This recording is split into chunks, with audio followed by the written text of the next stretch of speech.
Amen, amen. Gloire à notre Dieu. Voilà, nous arrivons, prenez place, peuple de Dieu. Nous arrivons à notre dernier dimanche de l'année. Donc la prédication de ce soir, ce sera la première prédication de 2024. Et comme Dieu nous avait promis, nous allons arriver. Amen.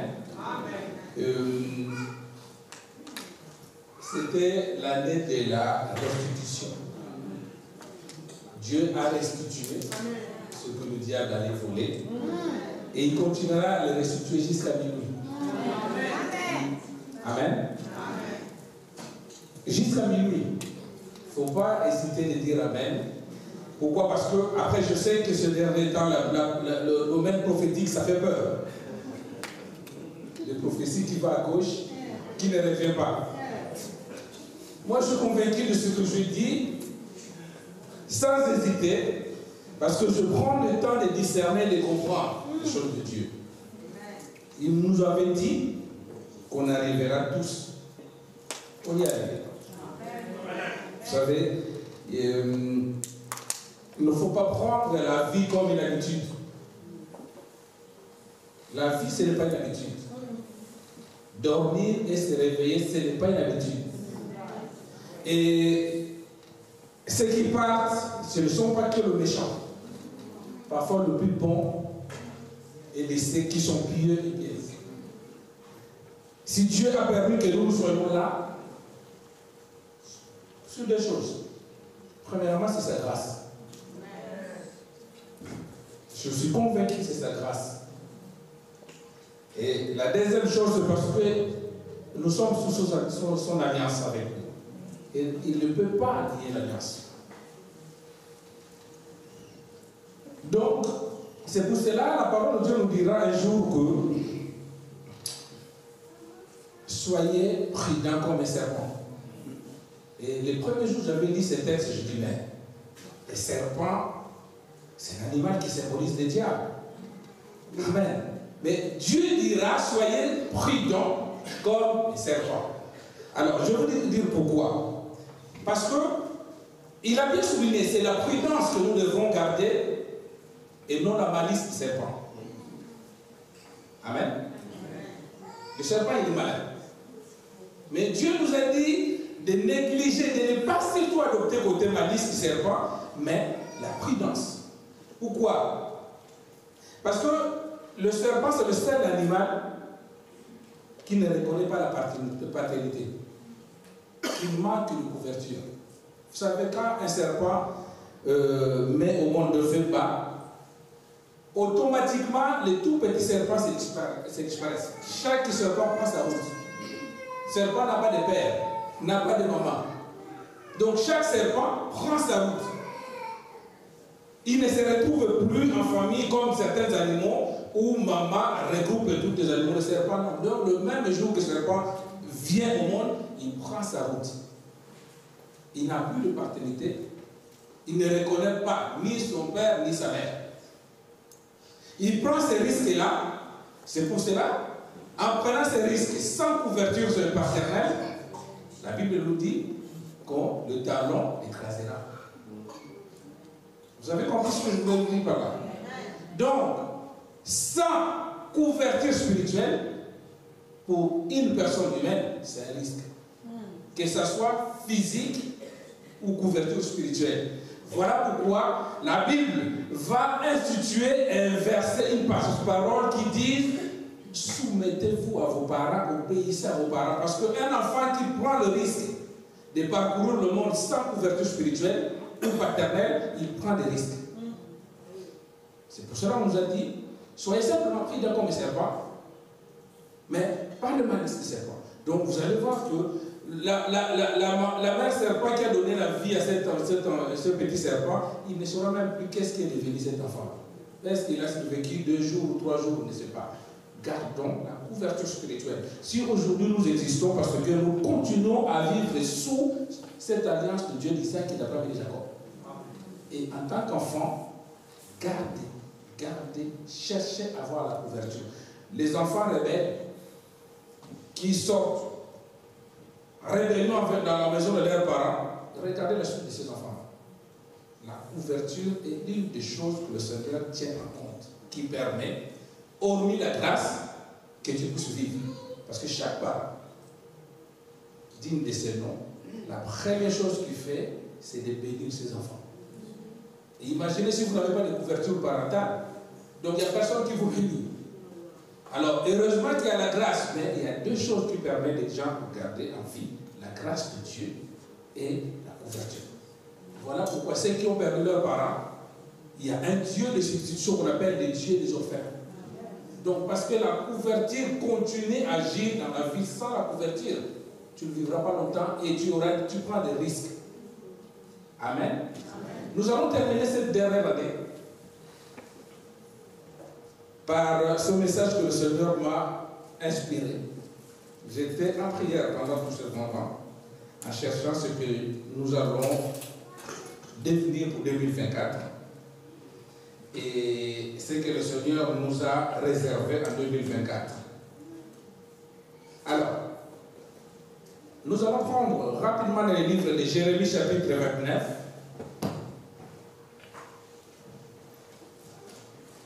Nous prenons juste le verset 11. Et le thème de ce matin, comment entrer dans ta destinée. Jérémie chapitre 29, nous prenons le verset 11.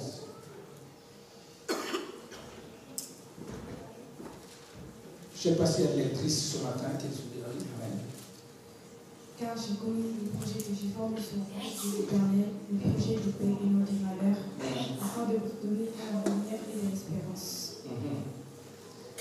Je connais les projets que j'ai formés sur vous, dit l'Éternel. Ces projets sont des projets de paix et non de malheur. Amen. C'est l'Éternel qui parle. Si toi tu ne connais pas, mais Dieu connaît les projets qu'il a formés sur toi, et il souligne que ces projets sont des projets de paix et non de malheur. Nous allons bientôt, dans quelques heures, se souhaiter de meilleurs vœux. Amen. Et dans ce meilleur vœu, nous appliquons ces versets. Des projets de bonheur et non de malheur. Mais est-ce qu'à la fin de chaque année, ces choses se réalisent, oui ou non? Pour certains, parfois, c'est une année compliquée, difficile. Et pourtant, le projet de Dieu dans nos vies, c'est des projets de paix. Pourquoi? Parce que changer une année, c'est bien, mais ça ne suffit pas pour que le projet de paix, ça s'accomplisse dans la vie d'une personne. Changer d'année, on a changé autant d'années. Si tu as 20 ans, tu as changé 20 ans. Amen. Celui qui a 50 ans, il a changé 50 ans, maman, gloire à Dieu, et il a changé 60 ans. Mais changer l'année ne suffit pas. Si tu changes d'année pour changer d'année, tu changeras jusqu'à 120 ans. Mais ce qui est intéressant, quand on change l'année, on change aussi la personne et la vision. Est-ce qu'on se comprend? Si tu veux rester l'année 2024, ne change pas 2024 parce que tu arriveras.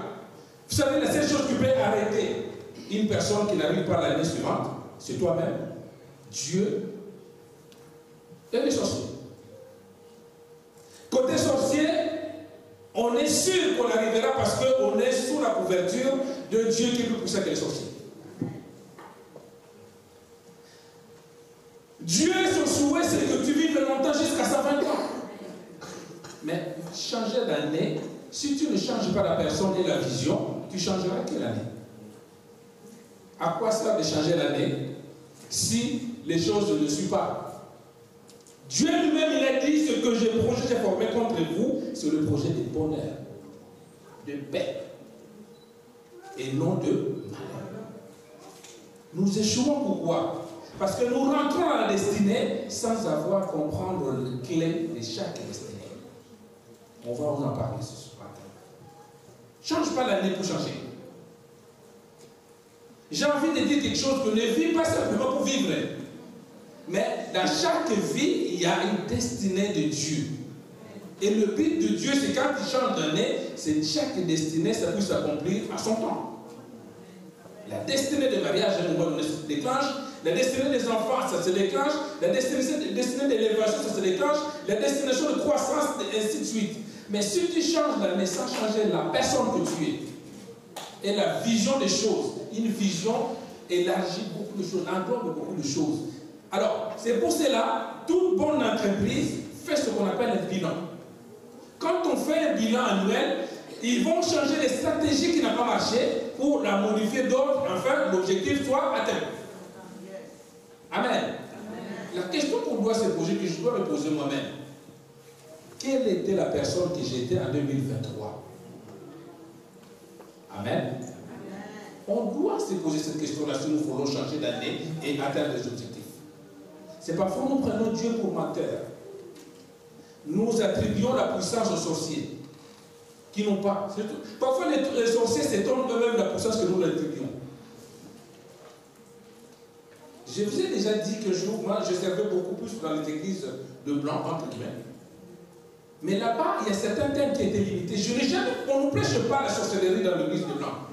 Parce que si tu prêches la sorcellerie, ils disent waouh, aujourd'hui c'est un bon kit, on va parler de Harry Potter. Pour eux, c'est un jeu. Donc, dans chaque auditoire, on s'adapte par rapport aux réalités de cet auditoire. C'est seulement dans les auditoires africains ou des îles où on va dire aux Blancs, aujourd'hui on va couper les liens, on va sortir des démons, et te dire, mais quel lien?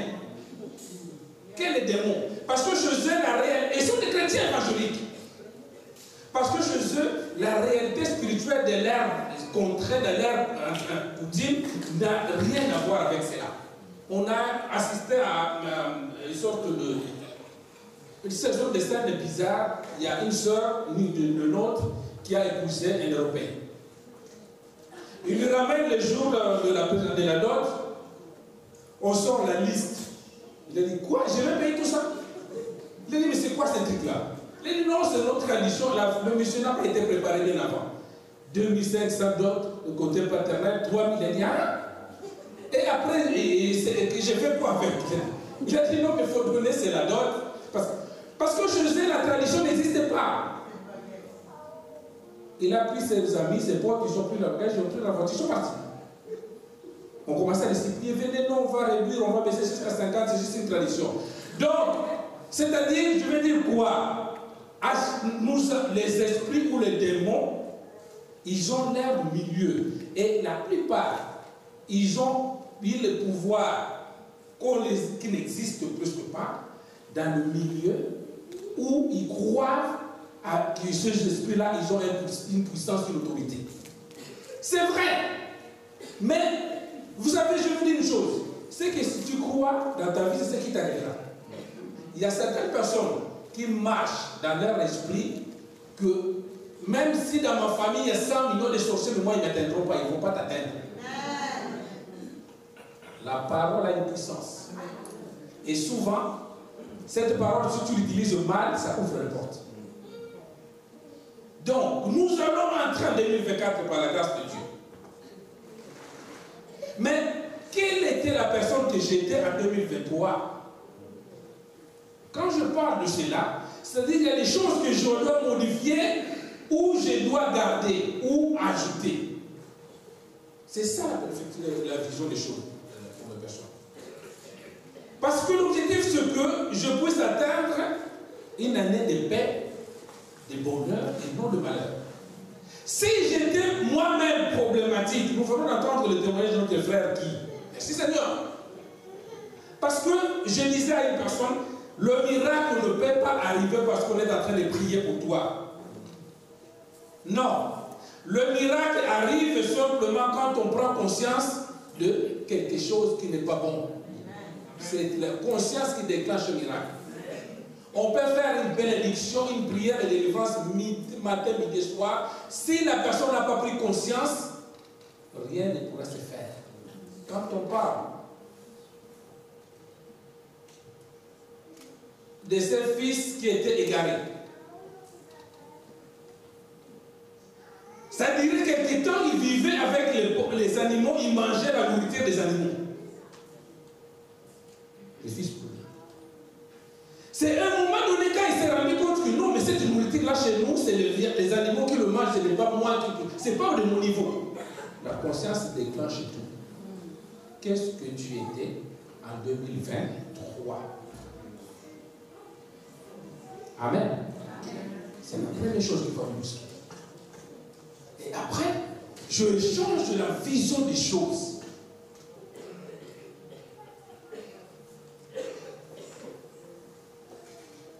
Amen. Nous allons entrer. Mais pour entrer et saisir la destinée de ta vie, il y a certaines clés qu'on doit utiliser. Nous devons éviter de vivre comme tout le monde. Tu es un chrétien, tu es une personne spéciale. Il y a quelqu'un qui s'est sacrifié sur la croix en donnant en payant le prix de son sang pour toi et moi. Nous ne sommes pas des gens normaux. Nous ne devons pas vivre la même vie que d'autres personnes. Nous ne devons pas avoir le même destinée que d'autres personnes. Nous sommes la tête par tout passant. Là où un chrétien arrive, il faut que le gens même le monde des ténèbres sache que ses collègues-là n'est pas bon même au niveau du travail. Dans chaque milieu où un enfant de chrétien atterrisse, les esprits doivent remarquer qu'il y a quelque chose de nouveau qui rentre dedans. Si tu arrives comme un commun de mortels partout où tu passes, ce qui tu dois revoir quelque chose de normal. Amen. Tu n'es pas n'importe qui. 2023, c'était 12 mois. Vous savez, j'ai toujours dit, on ne néglige pas la notion du temps. 12 mois, c'est beaucoup. 12 mois, c'est beaucoup. Et chaque mois, il y a 30 jours. C'est beaucoup. Dans 30 jours, dans chaque jour, il y a 24 heures. C'est beaucoup. Vous savez, j'ai toujours rappelé que l'univers et tout ce que nous voyons a été créé dans moins de 10 jours. Vous imaginez, la terre et tout ce qui renferme, dans une semaine, tout était bouclé. La notion du temps est une notion très importante dans la vie. Il y a des choses qui correspondent à ta destinée qui est liée au temps. Il faut regretter quand tu finisses toute une année et tu fais un bilan qui est négatif. Tu dois te poser des questions. Tout n'est pas la volonté de Dieu. C'est qu'il y a des choses au niveau de la vision de ta vie soit changée, au niveau de la conception de tes choses soit changée, ou la personne même. Parce que parfois, tu as en toi, la personne que tu es empêche que tu rentres dans ta destinée. Je vais vous expliquer plus. Nous sommes chapitre 139, nous prenons le verset 17 à 18.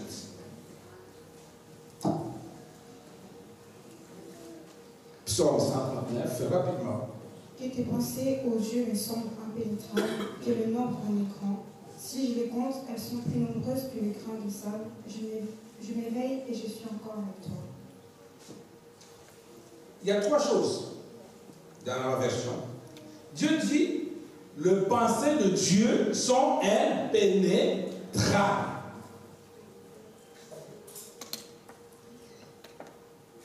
On se pose souvent la question de demander, Seigneur, quel est mon avenir?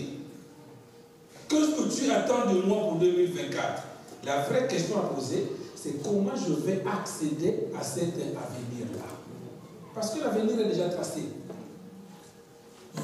Ce qui était dit dans ta vie est déjà pris, prêt. Mais maintenant, comment je dois accéder? Comme ces pensées sont impénétrables, si tu n'associes pas celui qui a la capacité de pénétrer l'impénétrable, tu n'arriveras pas. Est-ce qu'on se comprend? si tu n'associes pas celui qui a la capacité de comprendre là où tu ne peux pas comprendre, tu n'arriveras pas parce que les pensées de Dieu sont impénétrables. Ils sont aussi insondables. C'est-à-dire, toi, là où tu penses, si tu fonctionnes à ta manière, à ta propre connaissance, propre intelligence, tu échoueras. Je l'ai toujours dit que tout ce que nous faisons physiquement commence par le spirituel.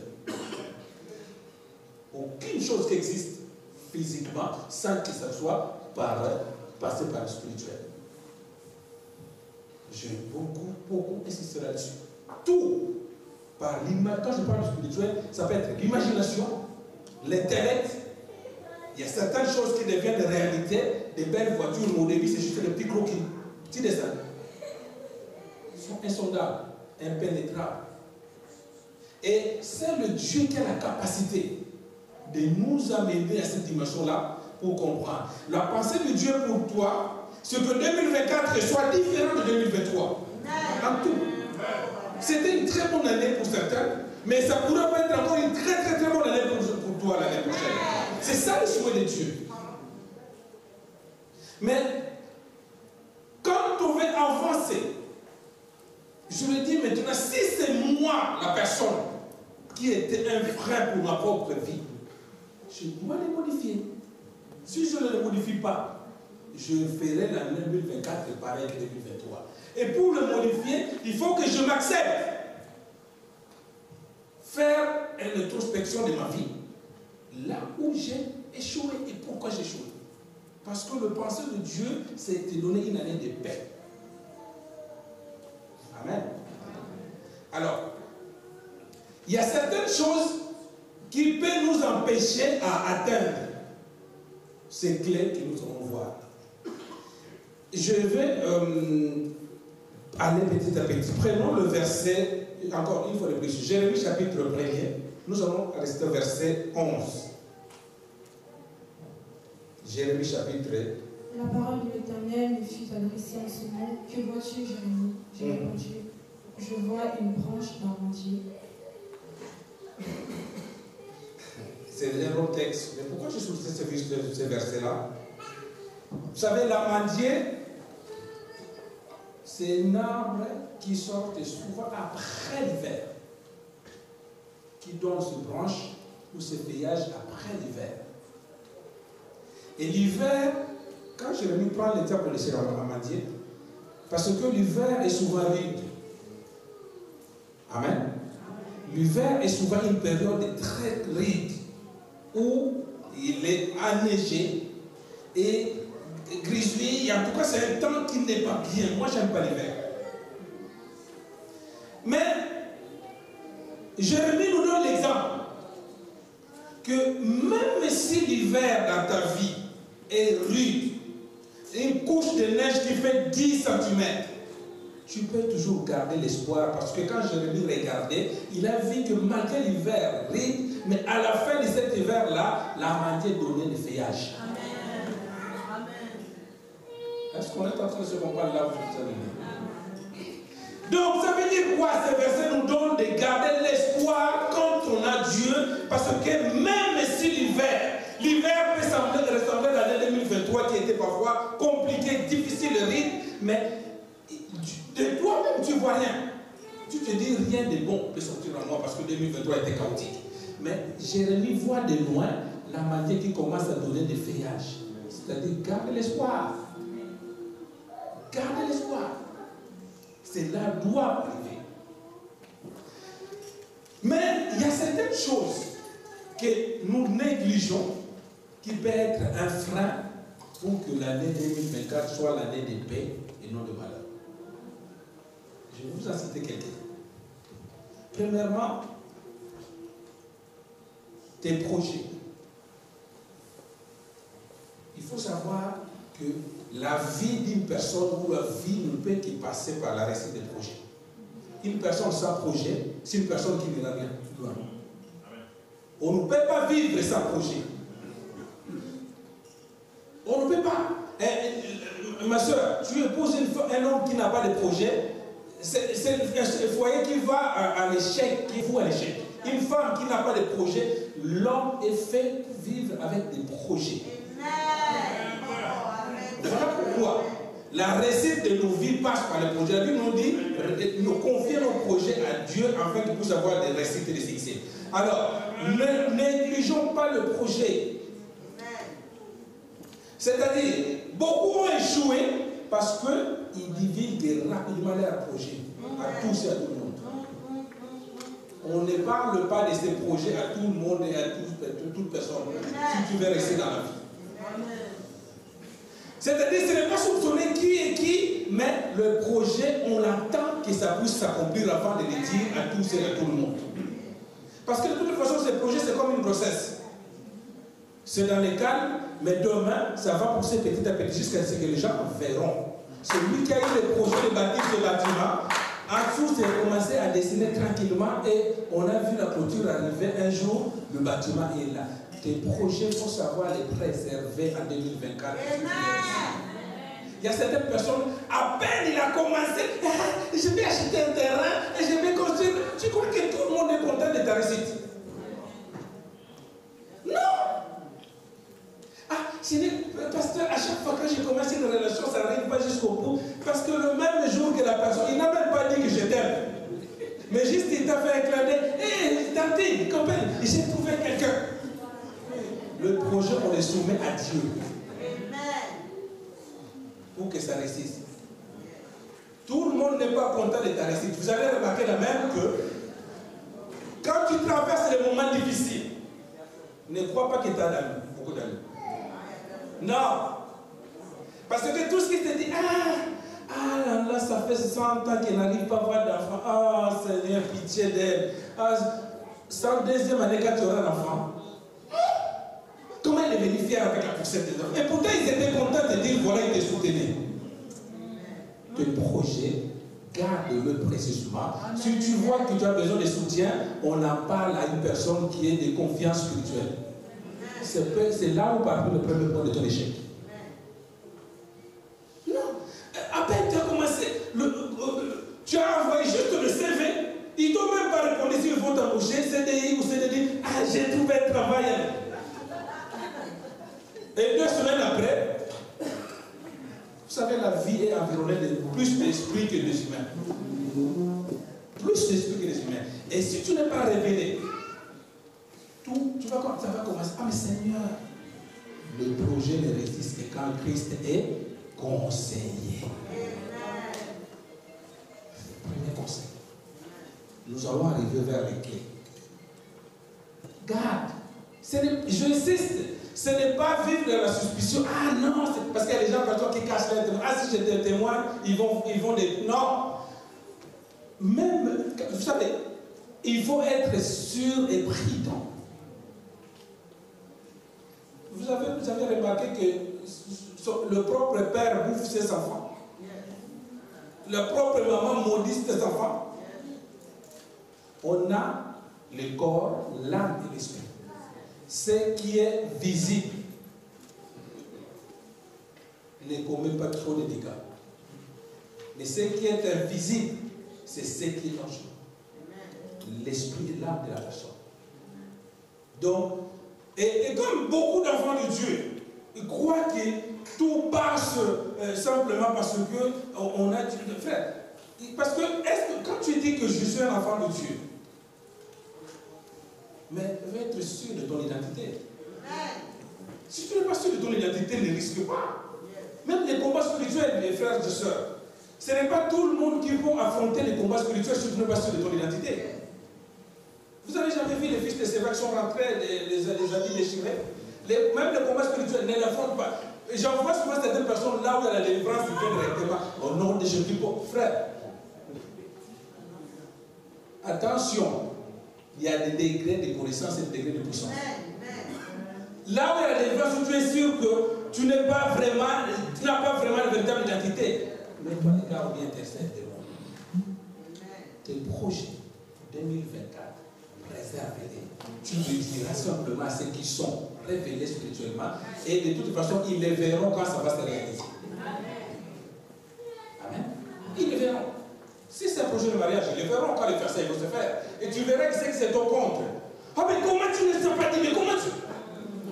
On avait une soeur, quand on était en une carrière, je crois que c'était 5 fausses couches. Je dis à la soeur, au 6e grossesse, tu me diras la chose. On va prier en police jusqu'à ce que la grossesse arrive. Vous savez, quand la grossesse est arrivée, elle a accouché. La première personne à s'énerver son père au pays. Papa,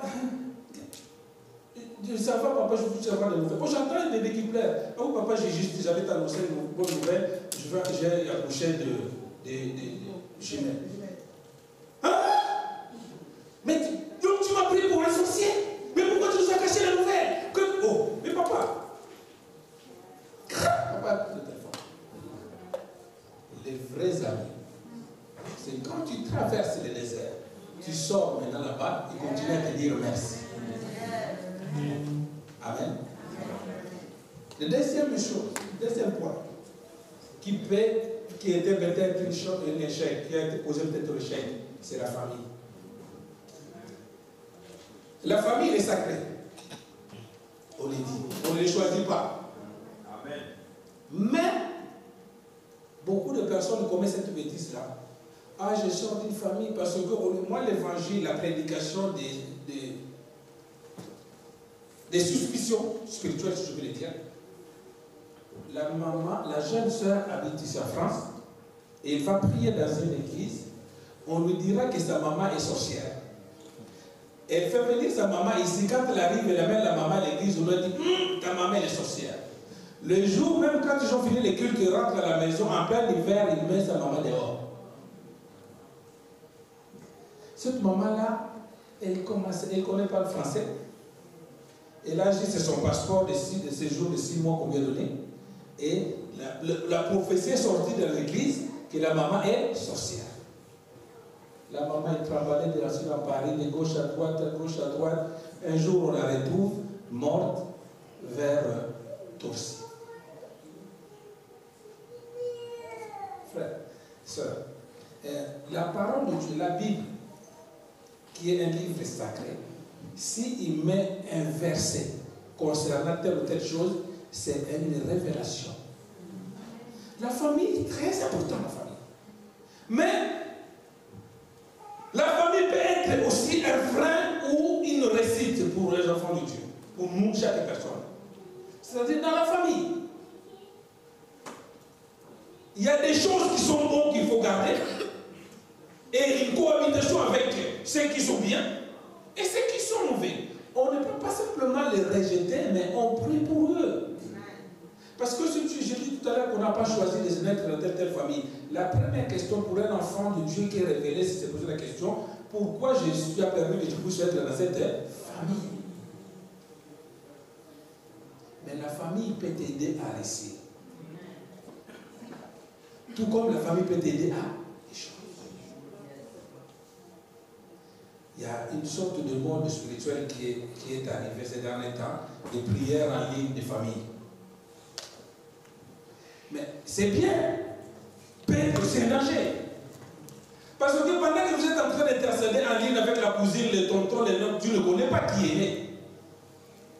Donc, la première chose quand on est enfant de Dieu, prends le temps d'étudier la famille. Parce que quand tu étudieras la famille, c'est là où tu vas comprendre le danger spirituel de la famille, les liens ancestraux de la famille, les liens générationnels de la famille. Maintenant, ce n'est pas pour que tu pousses le fuir, mais pour les détruire. Parce que la puissance de Dieu qui est en toi prendra le dessus sur tout esprit. Rejeter son père ou sa mère parce qu'elle est sorcière, c'est aller à l'encontre de la parole de Dieu. Et quand tu vas aller à l'encontre de la parole de Dieu, tu es en train d'échouer. Parce que tout parent a un pouvoir que toi tu ne les as pas attribués, mais c'est Dieu qui les a attribués. Il dira honore ton père et ta mère pour que tu sois heureux et tu vives. Ce n'est pas toi qui les as attribués. Et Dieu n'est pas un Dieu d'hasard. Il savait que toi tu seras docteur à la parole de Dieu, mais il t'a fait sortir de cette famille-là.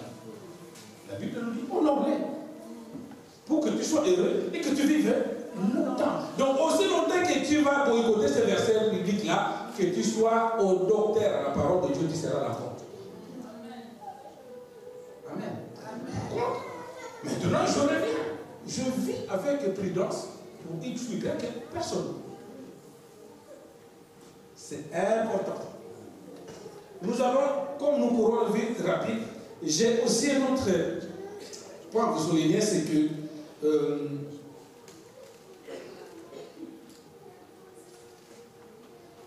qu'est-ce que j'avais encore comme dernier point, d'un autre point? Je dis de la famille. Troisième chose, tes faiblesses. Nous avons tous des faiblesses dans la vie. Amen. Il y a certaines faiblesses qui restent gardées à vie. Ça, même les kirdam ou quoi que ce soit, ça ne se dira pas. Ce sont tes faiblesses. Et les faiblesses peuvent être un blocage ou un frein pour ton évolution. 2024, essaye de vérifier les choses. Vous savez, on nous parle aujourd'hui de Samson. Et il a trahi sa faiblesse. Et le résultat, on lui a coupé le cheveu. Mais j'aime toujours souligner aux gens que même si ces cheveux a repoussé, mais ce n'est plus le même cheveu qu'on avait coupé. Donc je veux dire par là que certaines bénédictions, tu le perds. Même si on redouble, mais ce n'est pas la même bénédiction. Il faut faire attention à tes faiblesses. Il faut les confier à Dieu et aux hommes révélés. Amen. Job, on nous a dit qu'il avait tout perdu. Mais Dieu lui a donné d'autres enfants. Mais ce n'était pas les mêmes enfants. S'il avait perdu un enfant qui s'appelait Pauline, on lui a donné une autre enfant, mais il n'a pas appelé l'enfant Pauline, donc Pauline était partie. Donc il faut faire attention. À chaque fois quand tu perds quelque chose de Dieu, même si Dieu te renouvelle quelque chose, mais tu n'as pas le même chose que tu avais avant. Les faiblesses. Ce n'est pas pour vous encourager de garder de vivre dans la faiblesse, mais sois chrétien et révélé. On voit aujourd'hui des hommes politiques, par exemple. Hier, il était simplement un conseiller municipal. Il va confier, c'est là aussi. Il faut savoir tenir sa langue. Il va aller se conseiller, parce que vous savez, ton ascension, ton élévation énerve d'abord le diable et énerve les méchants qui sont dans ton entourage. Quand l'ascension arrivera, quand l'élévation arrive, les diables et ses acolytes, ils vont aller fouiller dans ton passé et retrouver tes faiblesses. Vous avez jamais remarqué quelqu'un qui devrait nous diriger ici en Europe, en France? Ils ont fouillé ces faiblesses jusqu'à ce que... tes faiblesses. Implore Dieu, que Dieu te fasse grâce d'enlever ces faiblesses-là. Mais on ne dit pas ça à n'importe qui. De toute façon, n'importe qui ne peut rien faire pour tes faiblesses si ce n'est que de critiquer. Il y a peu d'intercesseurs de nos faiblesses que plus de critiqueurs. Amen. Attention. J'avais vu une jeune sœur louper son mariage à cause de ses faiblesses passées. À la veille de ses fiançailles, le mari apprend que la fiancée qu'il veut épouser, il avait eu 15 relations avant. Elle dit, ah! 15 Il a dit, c'est bon, on arrête la fiançailles. Oh, mais chérie, c'est bon.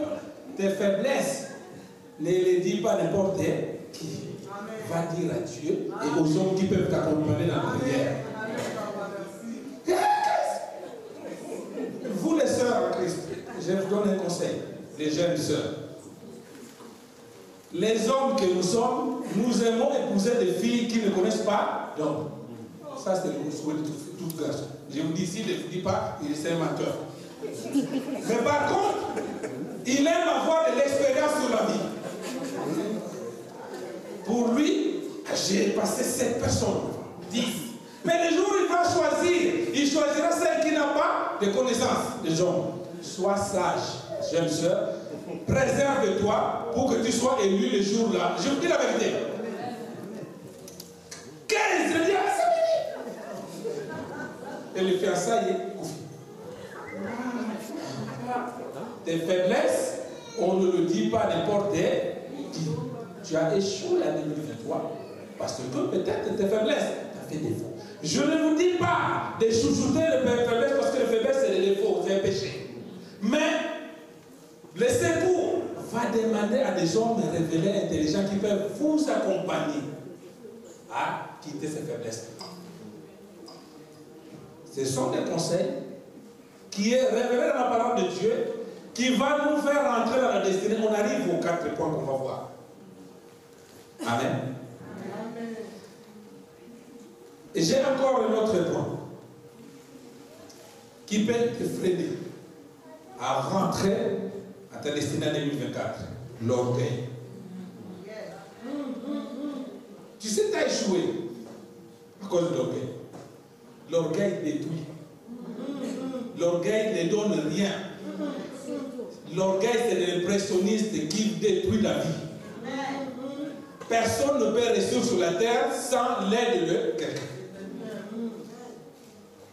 Amen. L'orgueil précède l'échec. Alors, frères et sœurs, l'humilité n'est pas un point de faiblesse. Et l'orgueil détruit. J'avais un collègue. Et ce collègue-là, lui, quand il venait parfois des rendez-vous de réunions du travail, de fêtes, petites réceptions du travail, c'est le Congolais. Il s'habillait toujours en marque, costume, tout. Tout le monde le connaissait dès qu'il a dit « Waouh, ça perd, waouh !» Et pendant le moment de budget annuel, là où on négocie le salaire, dès qu'il arrive, son manager lui dit « Toi, tu n'as pas besoin d'augmentation, comment tu t'habilles ?» Il dit « Mais non, ça c'est juste parce que je me fais plaisir, mais parfois c'est des ventes privées. » Il dit « Mais tu as déjà, tu n'as pas besoin. » Frère, l'orgueil. L'apôtre Paul nous dira, celui qui dit qu'il connaît, il ne connaît pas. Mais celui qui ne connaît pas, il connaît, mais il essaie d'apprendre.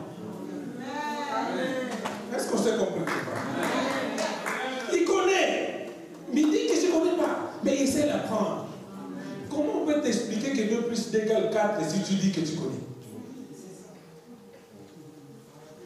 Qui peut demander à ouvrir une porte, tu diras, chez nous on cherche quelqu'un pour travailler, mais si toi tu donnes, je travaille, je suis comptable, je suis docteur, je suis... Mais et pourtant, quand tu rentres chez toi, il faut vivre ta vraie vie. Amen. Et c'est ce qui arrive même dans les choses spirituelles. Dieu m'a dit.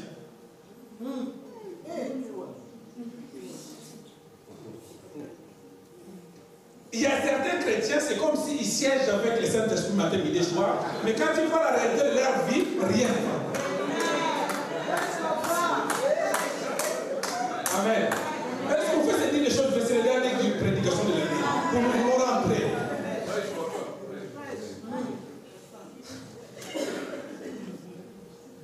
J'arrive à Saint-Denis, une église que je vais faire de nom.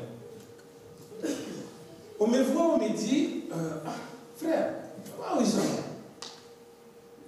Ah, bon, est-ce que, bon, après je ne sais pas si tu es capable de nous donner un verset, bon, je ne sais pas ton niveau, peut-être, je dis, oui. Malheureusement pour nous, bien heureusement, faites attention quand vous êtes des hommes de Dieu, des serviteurs, servants de Dieu. Vous croyez que les gens ne vous connaissent pas, mais les gens vous connaissent. Aujourd'hui, il y a des réseaux, il y a des gens. Il veut m'avoir, je vois, il va souffrir à son pasteur, il dit, mais c'est un pasteur. Le pasteur en question rempli d'orgueil, il m'a pris pour un tout petit bébé. Il a dit, je ne sais pas si tu peux même me donner, tu dis même le cantique, je peux en donner le cantique. Et quand j'ai pris la parole par la grâce de Dieu et de l'enseignement, avec papa, il fallait nous dire directement. Quand on t'invite quelque part, la Bible nous dit, ne choisis pas la première place. L'orgueil tue. Tu as échoué en 2023 parce que tu étais rempli d'orgueil. Parce qu'il y a certaines personnes, je l'ai dit, même le Saint-Esprit n'a rien à leur dire parce qu'il connaît tout. Le Saint-Esprit va dire, oh, je connais le Saint-Esprit. savez, le royaume de Dieu est semblable aux petits enfants. Apprends à apprendre là où il y a des sagesses. Si tu as la sagesse, tu vas le multiplier. L'orgueil peut fermer les portes. Tout comme ça peut t'ouvrir les portes. Accepte d'être humble, un enfant, et ça te lèvera en 2024. Les gens, mais quand on dit Dieu, il est esprit, on le dit à chaque fois, Dieu ne peut pas descendre humainement. Mais qui peut t'ouvrir les portes de travail, de portes de business, de portes si ce n'est que les humains démontrés comme toi? Mais tu comptes toi.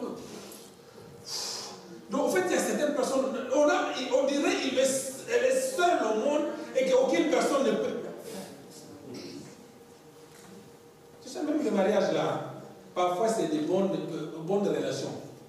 Ah, je connais une soeur, cette soeur-là, il est. Mais c'est comme ça se passe dans la 7 ans. L'orgueil nous a détruits.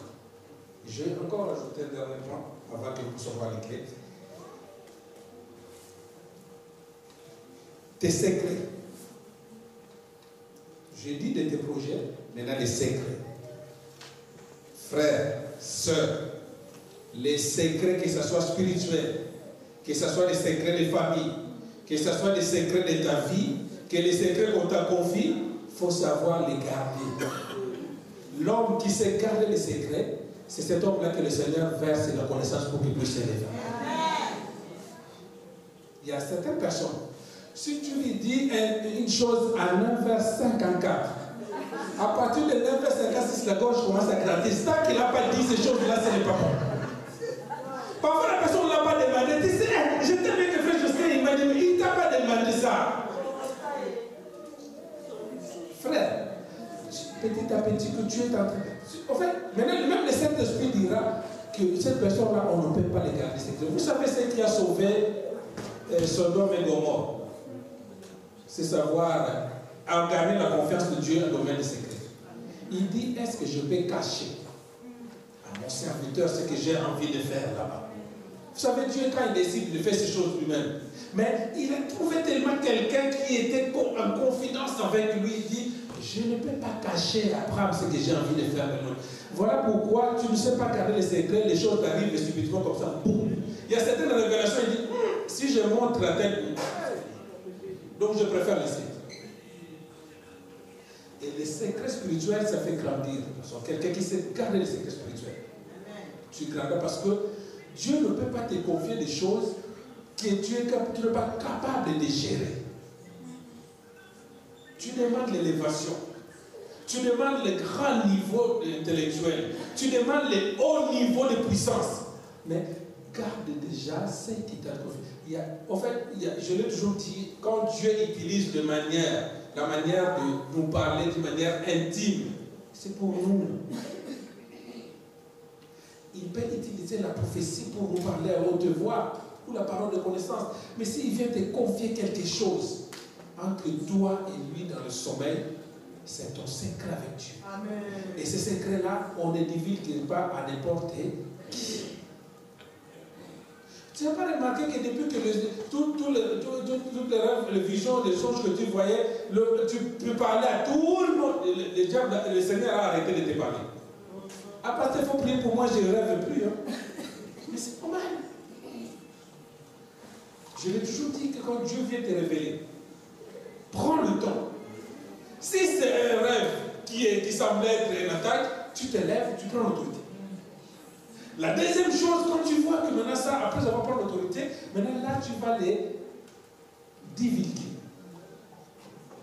à n'importe qui, non, à la personne que Dieu peut faire confiance. Maintenant, on ne peut pas réussir à entrer dans l'année quand on garde. Ça, ce sont des choses, ce sont des conseils spirituels qui accompagnent les clés. Voici maintenant les 4 clés. Nous allons lire dans le livre 2, Philippiens chapitre 2, versets 5 à 11, rapidement. Ayez en vous les sentiments qui étaient en Jésus-Christ, lequel, existant en forme de Dieu, n'a pas regardé comme une proie arrachée d'être égal avec Dieu, mais s'est dépouillé lui-même en prenant une forme de serviteur, en devenant semblable aux hommes, hommes, et ayant paru comme un simple homme, il s'est humilié lui-même, se rendant obéissant jusqu'à la mort, même jusqu'à la mort de la croix. C'est pourquoi Dieu aussi l'a souverainement élevé et lui a donné des noms qui est au-dessus de tout nom, afin qu'au nom de Jésus, que je réfléchisse dans le ciel, sur la terre et sous la terre, et que toute langue confesse que Jésus-Christ est Seigneur à la gloire de Dieu le Père. Amen. Nous avons 4 clés qui nous permettent d'entrer dans notre destinée. La première clé, là je vais les développer après, parce que ces versets que nous allons lire nous montrent comment Dieu a souverainement élevé Jésus pour l'amener à un haut niveau. Alors, la première clé, je n'ai pas donné ces versets-là, mais vous nous voulez noter, c'est dans Luc chapitre 13 que l'histoire se trouve. Luc chapitre 13, à partir du verset 10. Il y a certaines choses qui sont écrites dans la parole et qui restent d'actualité. Et ça reste comme ça. Je vais dire une chose, que tout ce qui est lié à la délivrance ou guérison passe par la prière. Amen. Tout ce qui est lié à la délivrance ou guérison passe par la prière. C'est-à-dire manque de vie de prière, tu es condamné à vivre dans l'état où tu es. Nous devons aimer la prière. Nous devons développer la vie de prière pour que nous puissions être délivrés et vivre la liberté et la paix à Jésus. Certaines personnes n'ont pas la paix, ils n'ont pas. Je vous ai dit qu'il y a certaines personnes, dès que la nuit tombe, ils commencent à paniquer parce qu'ils ne peuvent pas dormir. Ils savent que la nuit est synonyme de visitation.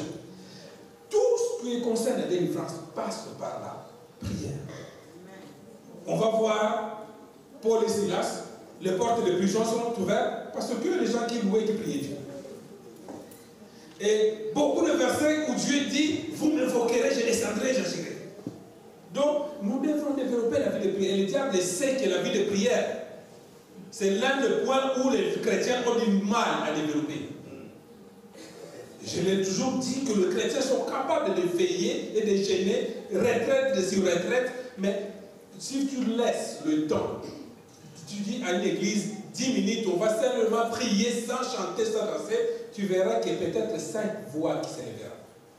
Parce que le diable sait que la prière, c'est parmi les armes les plus efficaces. C'est pas que les chrétiens ne savent pas prier, mais ils ont un point faible et lourdeur dans la prière. En Afrique, on vivait cela. Quand on priait, on avait un groupe de prière à l'époque, quand on priait, mais le modérateur avait vraiment du mal à arrêter. On a une vie de prière, les chrétiens d'Europe. La preuve, parfois, quand on organise des saisons de prière, nous voyons comment nous prions. Mais nous devons maintenir la flamme de la prière, parce que la prière, c'est l'une des armes que Dieu utilise pour la délivrance. Mais,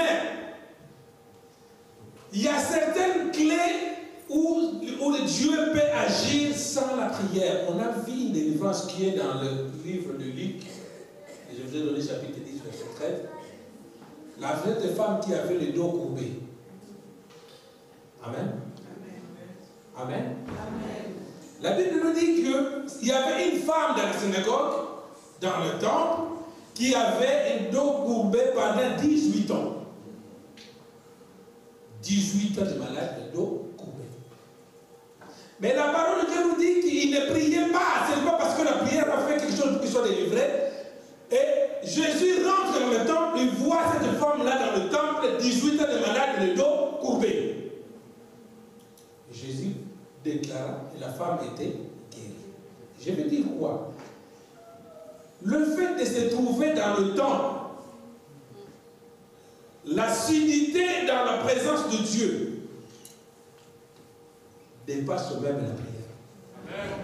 Amen. Nous échouons pourquoi? Parce que nous prenons des choses de Dieu comme des choses optionnelles. C'est une option.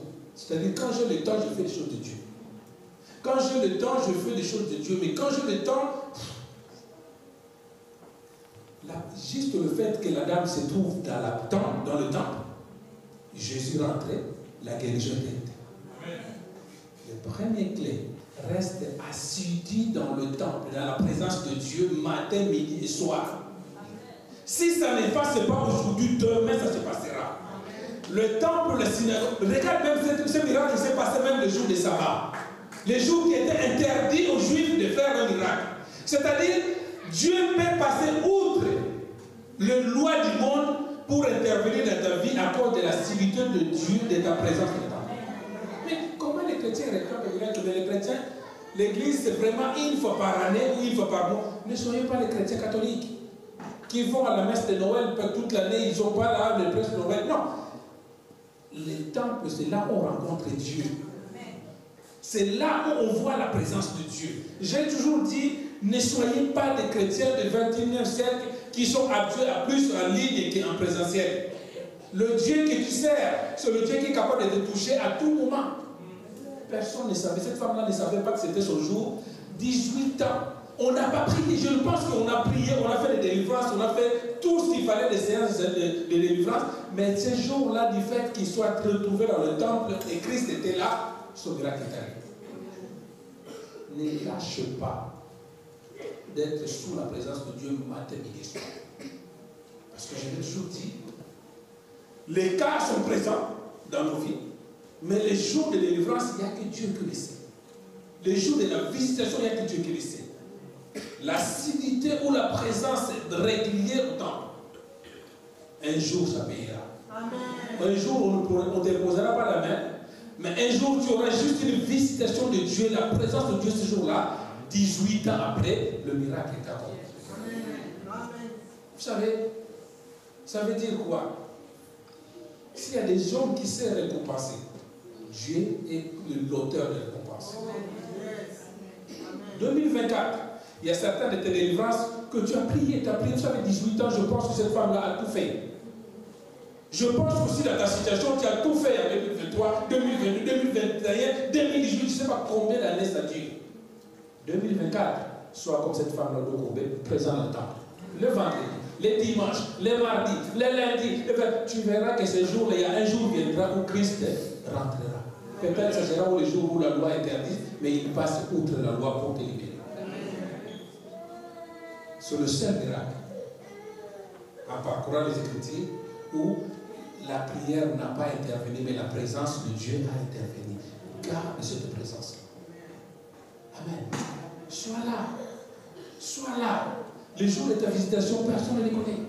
Cette femme-là, je ne pense pas qu'il imaginait ce jour-là, parce que vous savez, quand tu traînes un problème de 18 ans, il y a un moment donné, ça vient, tu as la lassitude, tu te dis,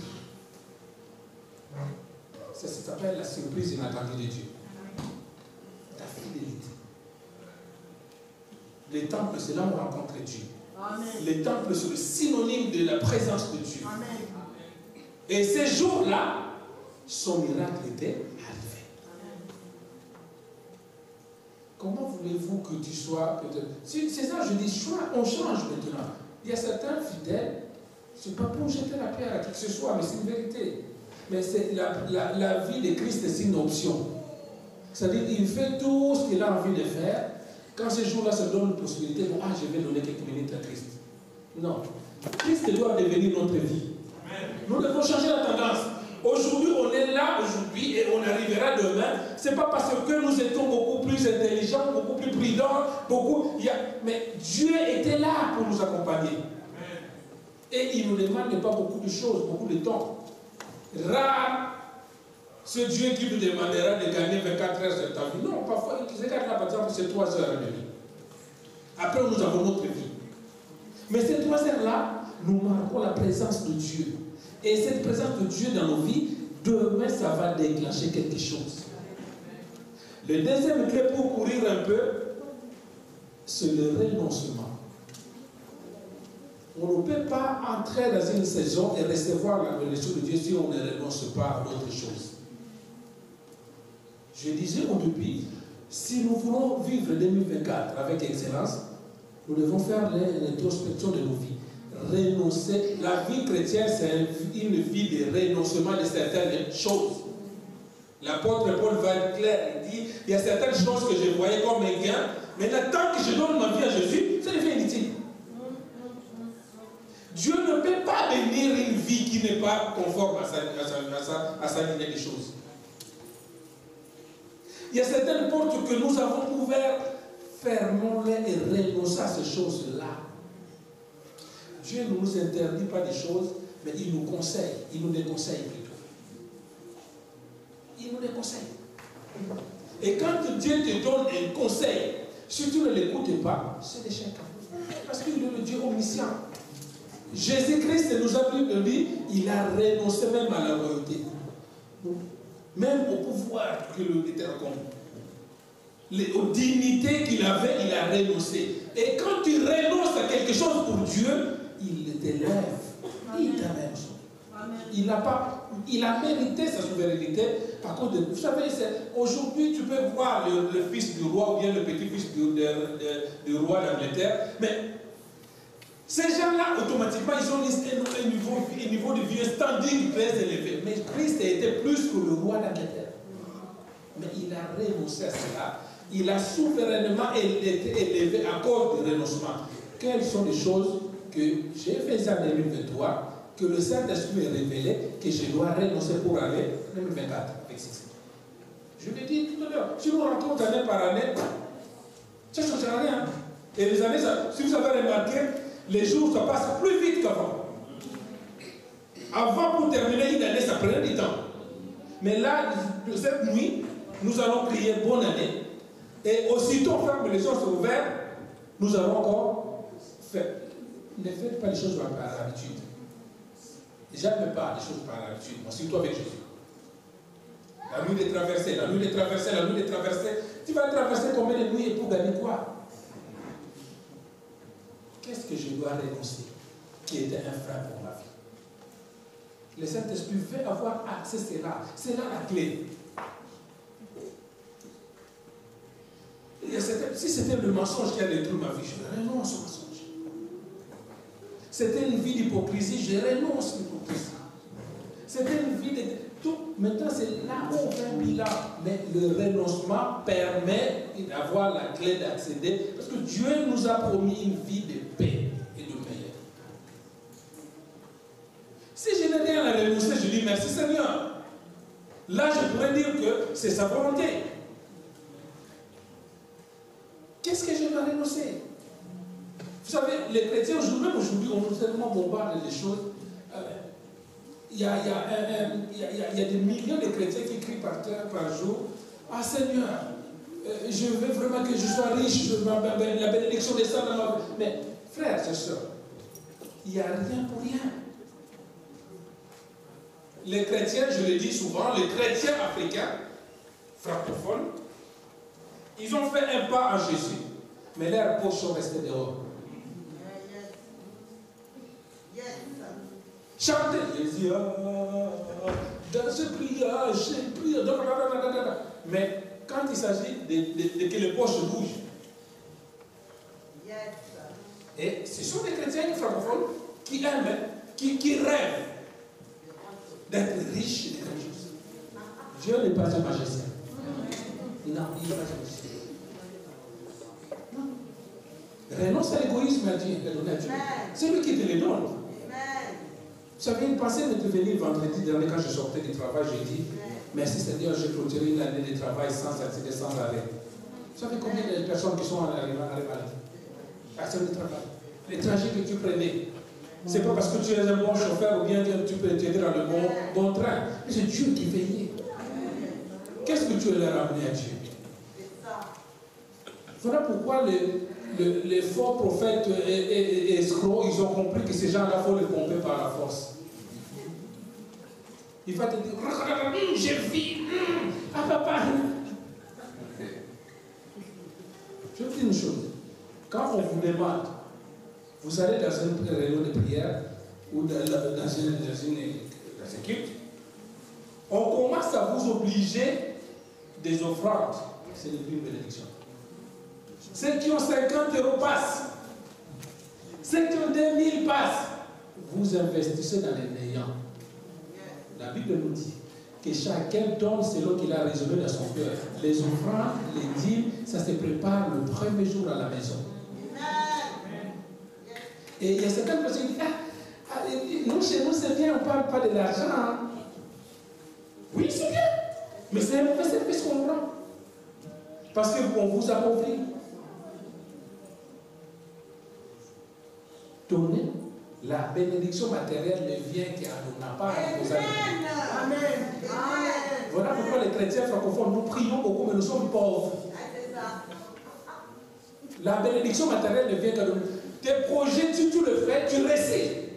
Mais si tu donnais, tu allais réussir 100 fois mieux. Amen. Il faut renoncer à mauvaises habitudes. J'assiste encore pareil, j'arrive vers la chapelle. Dans une communauté ici à la Briche.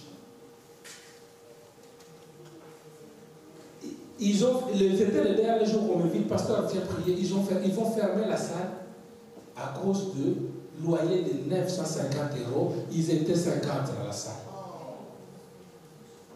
Les chrétiens ont donné juste le corps, l'âme et l'esprit, la poche est restée dehors. Et vous savez les démons qu'on appelle les démons des poches trouées.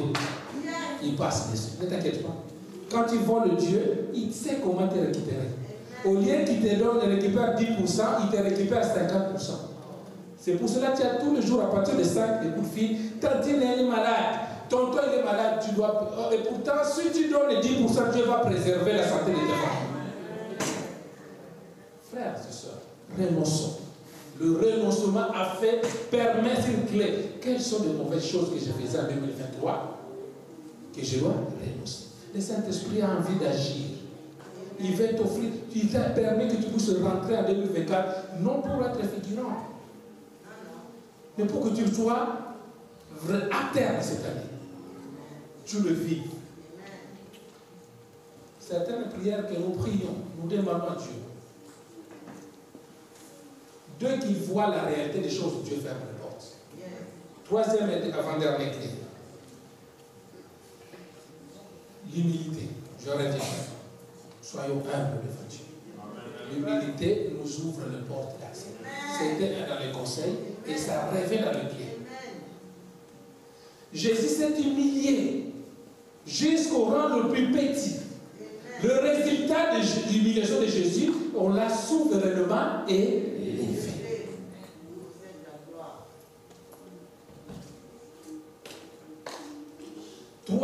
Quatrième clé, l'obéissance. Nous devons obéir plus que le sacrifice.